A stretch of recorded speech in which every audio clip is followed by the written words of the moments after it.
2, 1, c'est parti. Salut à tous, c'est Tic Tac, le Mac Jeune. On va s'intéresser cette semaine au cerveau. Et il y a 1000 choses à dire. Ça tombe bien, c'est justement le thème de la nouvelle exposition permanente de l'Espace des Sciences de Rennes. Tout au long de cette émission, nous allons explorer notre incroyable cerveau sur lequel on a plein d'idées reçues. Et vous verrez que même son fonctionnement évolue au fil du temps. Et puis le cerveau, c'est aussi le siège des émotions. Pour les appréhender de façon plus apaisée, place à la méditation en classe. Vous découvrirez un reportage tourné dans un collège de Redon. Enfin, nous irons rencontrer Élise, qui a un mental d'acier. Cette jeune Morbihannaise est championne de boxe française. Mais pour l'instant, on ne va pas prendre de gants, c'est l'heure de l'actu, en bref. Et elle nous réserve quelques surprises. Dans l'actualité, un nouveau protocole sanitaire pour les écoles primaires sera bientôt testé dans une dizaine de départements. Au lieu de fermer une classe dès le premier cas de Covid, il consistera à tester toute la classe et à ne renvoyer à la maison que les élèves qui sont positifs. Cette expérimentation, mise en place sans doute dès le début de la semaine prochaine, intervient dans un contexte d'amélioration de la situation sanitaire. Pour les plus grands, à compter du 30 septembre, le pass sanitaire devient obligatoire pour les adolescents à partir de 12 ans. Il devra être présenté dans les lieux publics clos et couverts, tels que des cinémas, des musées ou des établissements sportifs. Le cerveau ne représente que 2% du poids de votre corps, mais il consomme près de 20% de l'oxygène utilisé par votre organisme. Gourmand le pépère, hein ? Ouh, ça chauffe là-dedans.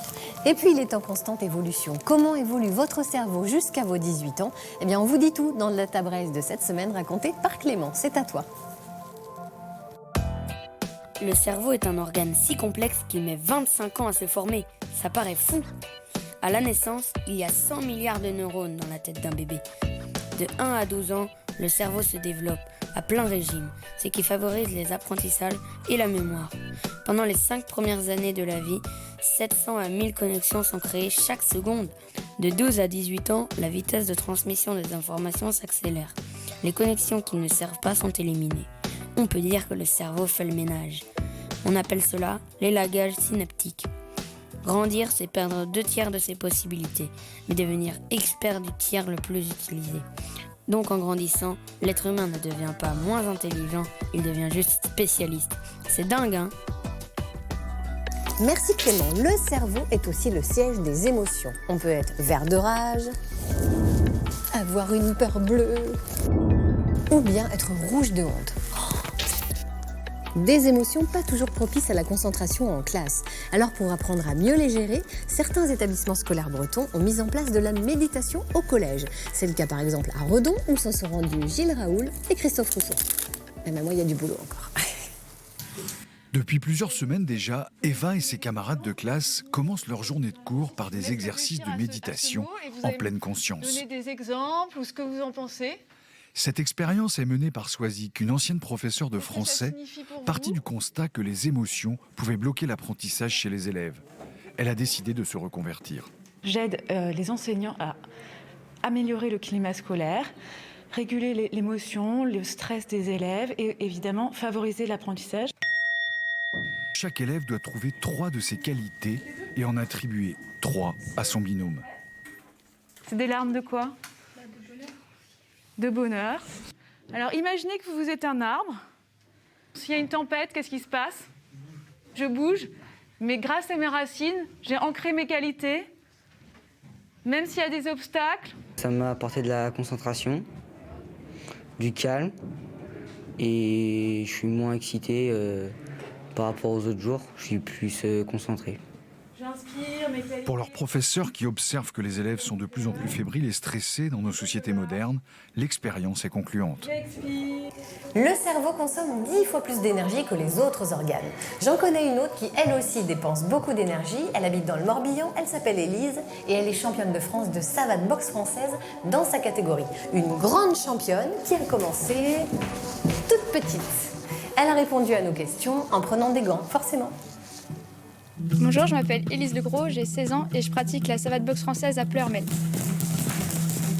La savate parce que c'est le seul sport de combat où on est chaussé.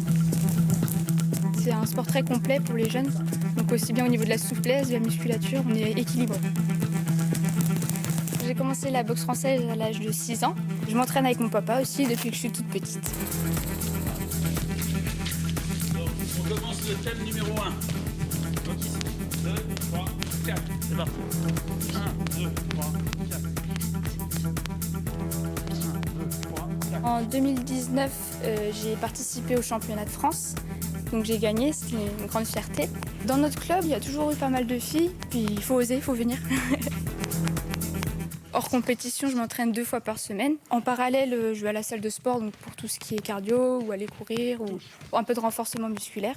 Et en période de compétition, on va passer à 3-4 entraînements par semaine. 1, chasser, décalage, fouetter, balayage.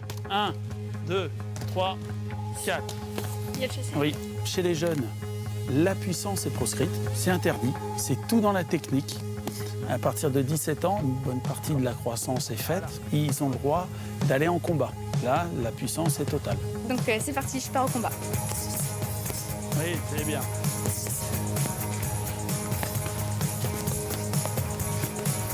Dans la cour du lycée, on me laisse tranquille. Puis même les professeurs, ils mettent des bonnes notes du coup. C'est pas vrai. Allez, il est sorti. Voilà, c'est fini pour aujourd'hui. On se retrouve la semaine prochaine pour un nouveau TikTok. Bon, allez, toi, je vais voir ce que t'as dans le crâne. Ah ouais, d'accord, ouais, je pense qu'à manger, quoi. Remarque, si on fait la même chose chez moi... Ah bah ouais, pareil, d'accord.